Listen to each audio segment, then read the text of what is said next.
From the morning reading, SPY breaks support on volume. Decliners swamp advancers. Oil hits 7-year low. All 9 sectors moved lower on Friday. XLU, XLF, and XLP were the strongest sectors, while XLE was the weakest sector. Breadth weakened as decliners led advancers 7.1 to 1 on the New York Stock Exchange and 5.6 to 1 on the NASDAQ. So much for calm trading ahead of the holidays. Investors accustomed to relatively muted daily changes in December were mildly shocked this week. The VIX fear gauge jumped more than 64%, one of its largest one-day or one-week increases in history. Usually when we see large one-week jumps in volatility, especially when coming from calm conditions, stocks have had a tendency to bounce back. The S&P falls below the November low in higher trading. New York Stock Exchange advanced decline line also breaks support. Sector rotations turn defensive. Crude nears test a 2009 low. Treasury bond stock ratio strengthens as the commodity index tumbles to multi-year lows. Bond stock ratio starting to turn up. Stocks have done much better than bonds during the 6-year bull market starting in 2009. The Treasury bond stock market, however, shows that long-dated treasuries have held their own versus stocks since the start of 2014. A case can even be made that stocks are starting to do better. The TLT divided by the SPY is your ratio. And after hitting the bottom during June, the ratio spiked during August as the stock market sold off. It turned higher again this week with stocks falling and treasuries rising. In between those two events, the event formed a higher low between June and November for a rising trend line. That may be a hint that the pendulum is swinging in favor of bonds over stocks, or that stocks are no longer the favored asset.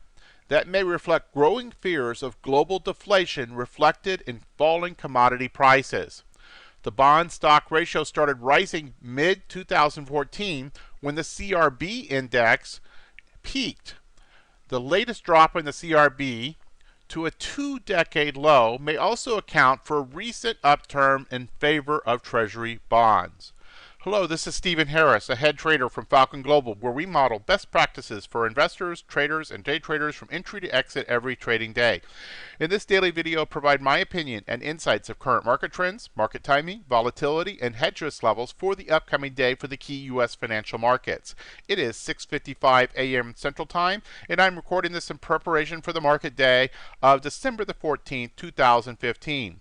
Full disclaimers are at the end of the video, but be aware that this is for educational purposes only, and only you are responsible for the investing or trading decisions that you make. So, after that action on Friday, I'm sure you're wondering, where are we this morning? And the weakness continues. Normally, or often with a fairly high probability, and sorry for the pause there. I had a freeze up of my Adobe for a moment and didn't want you to have to wait for me to fix it.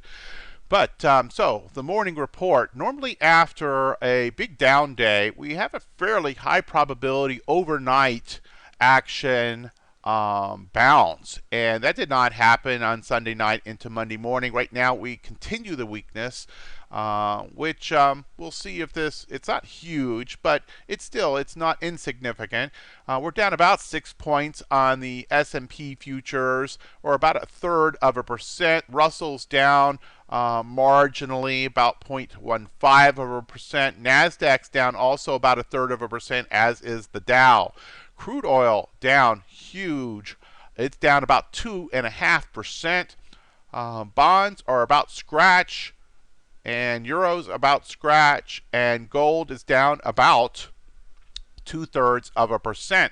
And overseas action, very mixed. You got China up about 2.5%, Hong Kong down about 0.75%, Japan down almost 2%, Germany down about 0.5%, which is probably the most important market leading into our open, and then the United Kingdom up marginally. In terms of macroeconomic reports for today in the U.S., there is nothing on the slate. In terms of tomorrow, We do get CPI and core CPI in Empire State Manufacturing, and then some housing market index. See if there's anything. That's about it. So pretty light, but some activity coming in on tomorrow. In terms of our current market conditions, obviously volatility has escalated in a pretty dramatic way. One of the things to note here is this skew. Skew up over 145, you'll have a probability of a 2 standard deviation move that's over 7 times normal with a skew that level. In fact, your probabilities of a 3 standard deviation move, which can really start running people stops and shorts and stuff like that, or market stops and stuff like that, can really be elevated when you have a skew this high. And in fact, this is one of the highest readings I have seen on the skew. In terms of short-term VIX, look at that. It's almost a 30, a 28.00. You had 2 standard deviation moves put on in 3 of the 4 markets. And I will say that a couple of these I rounded up. They were just below 2.0, like 1.95 and stuff like that. But the sense of it was obviously that was pretty significant and much, much closer to a 2 standard deviation move than it was to a 1. So I wanted to reflect that. You see also the IV percentiles, while still relatively low compared to most of the year, these have come up in a long way. These numbers were down almost single digits not that long ago, and we have really cracked up. You see the S&P at 45, the Russell at 35, the NASDAQ at 38, and the Dow right in the middle at a 50. In terms of the daily report, let's go ahead and bounce over to the charts for just a moment. It doesn't need a lot of explanation. It's just plain ugly. Very important that when we broke this area here, and we talked about this, that break of this support area was significant. And once that happened, and you got confirmation that the breakout was gaining momentum and energy, then you were expecting it to absolutely come to this area. Well, it not only went to this area here around the 2020, it went charging through that area and really all the way down to just above the 2000 area. And indeed, this area here around 2000 to 1990 is the next area of support. And frankly, while there's often a certain amount of kind of emotionalism put around big round numbers, and there'll likely be something of a bounce right there, that itself is not a major support. It would be more supported by this 1990 where you had this little bit of a swing, and also that was representing former resistance. If you go back further in the chart, you'll see that this 1990 area has some importance to it. I would expect that the 1990 area actually is a more important support area, and that 2000 will be pretty quickly run through if we start to break down today. Now, that is probably the last significant line in the sand of support that prevents this move from going all the way down to the 1870 areas. There may be some hidden lines of support here with fib extensions or something like that. I haven't taken the time to look at that. I probably will once we get to this area. But bottom line is that as fast as we went up through this area, and that was only 1, 2, 3, 4, really, well, we'll call it 6 days to go all the way from 1872 up to about 2000. So 7 trading sessions took us, over 100 points. We could fall through that 100 points just as quickly or even quicker. So this is a really important area of support. If you're going to say that the bulls have anything in them, they've got to come in at this point. It would be my opinion. I certainly will be watching, and if this breaks, I will be putting on outright bearish positions looking for a big move into this area. Certainly from a pot odds standpoint, that really sets you up for a nice opportunity to make some money relatively quickly with good odds to the downside, fill in this space versus the amount of resistance that would be overhead, because as we broke through these various areas, these will all be resistance as we turn back up. We're in the cloud now. That certainly in the longer term tells us that the market is sideways, choppy, and we could absolutely see big body candles going both directions in a big tall cloud like this. Think of this almost like a thunderstorm, and you see that tall thunderstorm cloud. Well, in that big tall cloud there can be hail, and that hail can be falling very quickly, and then it can be sucked up by the wind and then taken all the way back to the top of the cloud, and then it just kind of circulates back and forth through that cloud before it finally breaks through and falls out of that cloud. Well, this could be the picture that you could get today with the price action, and into this week with the price action with this kind of setup. So I would not expect quiet trading all week. Now, as to whether we might get a little quiet in advance of the Fed announcement, quite possible. I'm kind of inclined to think that we're going to continue to see some volatility, and that we'll see a significant volatility on Wednesday and Thursday as the information is digested. Also, remember that once the announcement comes out, you'll have the initial reaction at the headline reaction, and then you'll have the digestion reaction as people actually get into more of the nuance of the report, and then you'll have the additional reaction that comes after that as the people who don't watch every single tick of the market learn of the report and then start making moves after that. So it could take a day for the market to truly digest that information and to start making itself evident as to just what's going to go on.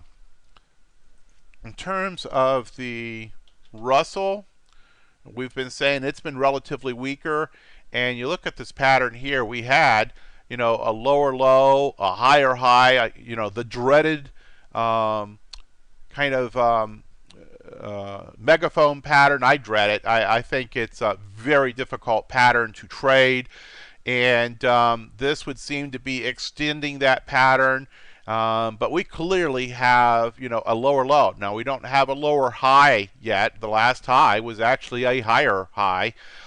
So this is at this point just an extension of the megaphone pattern that is starting to develop. Now, better megaphone patterns, of course, would have multiple touches on both sides. We've just started this pattern, but this is formed over a significant period of trading. So this is kind of interesting here in itself to see what that does. The Nasdaq, decided breakdown here as well. Does still have this swing support, but if that breaks, then it could be really, really nasty below. And remember, with the Nasdaq and the Russell, those are the growth-oriented, often higher beta stocks, and when they break, they often break really, really hard. Now, the Dow, usually not so much, but it certainly came into key support on Friday here, just bouncing right off almost to the penny that swing support. That will certainly be challenged this morning, it would seem, and it'll be interesting to see if the bulls come in. If they don't, you're looking down here using the DJX 16875 as the next level of support, kind of in balance with what you saw on the SPX. If it gets through there, then you start seeing that clean air. You again see this tall cloud. There's an awful lot of potential for a breakdown here. So enough on the charts. Let's go to the daily guide. Daily report, I should say. This is frankly a sea of red. It's just about as ugly as it gets in terms of how much red is painted on this report. We are still at hedge risk level 2, but you could easily call this a 2+, and I was significantly inclined to take this to a level 3 and all but. If we see the intermediate term market posture turn below a 20, I will absolutely go to a level 3. That was really the only thing that kept me from going to hedge risk level 3, which is the highest level of risk that I use in my opinion system. So, market trend, intermediate term, phase opinion, phase 5, the break of horizontal diagonal support, IBD status, full out market in correction, accumulation distribution score, and the S&P is a D minus, and the NASDAQ also a D minus, almost as ugly as it can get. GMI index only a 1 out of 6, and it has generated a sell signal of 1210. When you look at the stock charts, decision point scoreboards, decidedly ugly on the short term. Very little hope for the bulls being shown on the short term.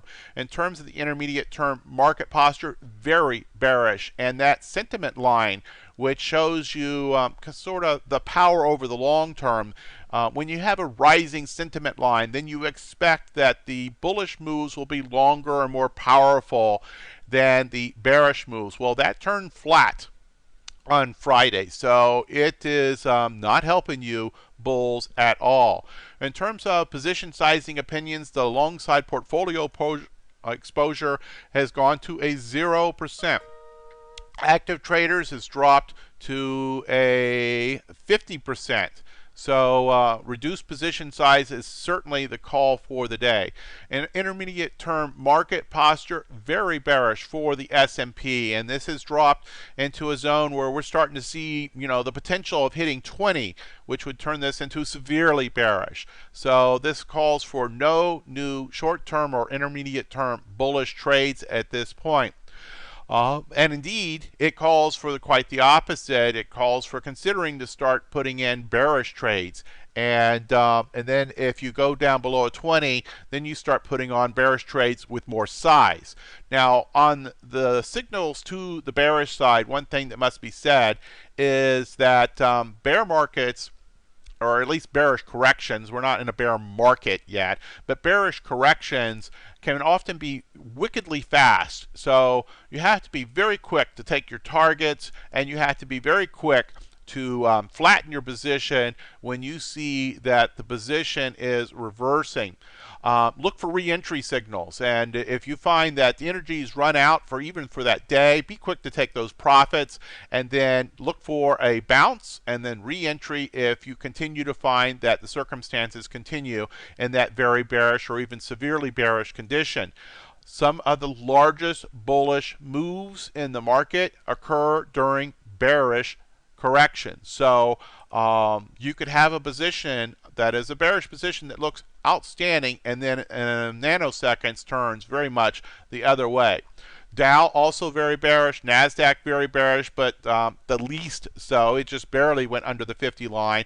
And then look at the Russell, severely bearish. So if you're wanting to do something in a relative, the opportunity to see more follow through, more energy to the downside would be with the Russell as opposed to the NASDAQ. So something to kind of keep in mind there.